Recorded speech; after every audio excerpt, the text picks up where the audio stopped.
أشهد وأشهد أن أن محمدا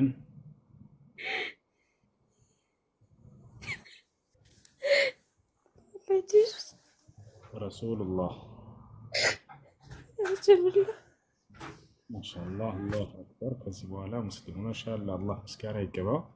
አሁን ያልሽው ቃል የሸሃዳ ቃል ወይም የምስክር ቃል ይባላል።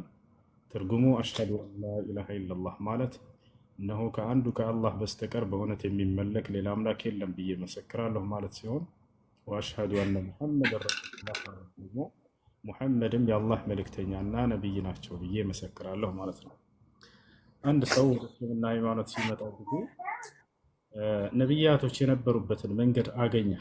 በሁለቱም ዓለም ስኬትን የሚጎናጸፉበትን መንገድ አገኘ ማለት ነው። ከነቢያት ህብረት ጋር ተቀላቀለ ማለት ነው። ያ ሁሉ ነቢያት የሰበኩት